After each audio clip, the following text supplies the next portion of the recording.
ગીર સોમનાથ જિલ્લા કલેક્ટર તંત્રની દેખરેખ હેઠળ દરિયાઈ પટ્ટી પરથી શંકાસ્પદ ડીઝલનો જથ્થો ઝડપી પાડવામાં આવ્યો. રાત્રે રૂપિયા 2 લાખથી વધુનો 2200 લીટરનો ડીઝલનો જથ્થો ઝડપી પડાયો. ગુજરાત દેશનો સૌથી મોટો લાંબો દરિયાઈ કિનારો ધરાવે છે અને દરિયા કિનારા પરથી છેલ્લા થોડા સમયથી શંકાસ્પદ વસ્તુઓ મળવાની ઘટનાઓ તાજેતરમાં ધ્યાને આવી છે. ત્યારે ગીર સોમનાથ જિલ્લા કલેક્ટર ટીમ દ્વારા દરિયાઈ સુરક્ષાને પ્રાધાન્ય આપીને દરિયા કિનારે થતી ગતિવિધિઓ પર ચાંપતી નજર રાખવામાં આવી રહી છે.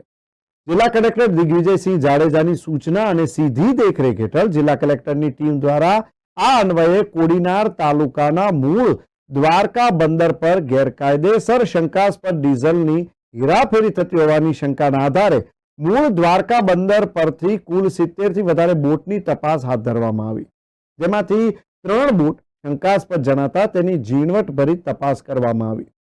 આજે વહેલી સવારે કલેક્ટર તંત્રની બાજ નજર હેઠળ ચુસ્ત દેખરેખ વચ્ચે દરિયામાં રહેલી આ બોટ પર નજર રાખવામાં આવી અને આ નજર અંતર્ગત અમુક બોટ પર શંકાસ્પદ ડીઝલ હોવાની જાણકારી મળતા જિલ્લા કલેક્ટર તંત્ર દ્વારા તુરત જ કામગીરી હાથ ધરવામાં આવી.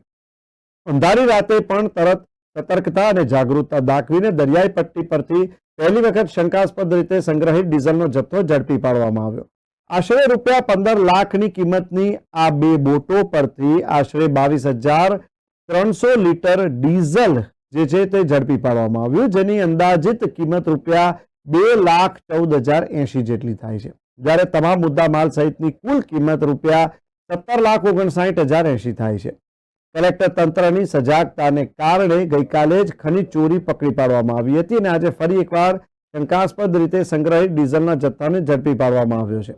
જે બોટ પરથી આ જથ્થો મળી આવ્યો તેને પણ સીઝ કરવામાં આવી છે અને કાયદેસરની કાર્યવાહી હાથ ધરાઈ હતી.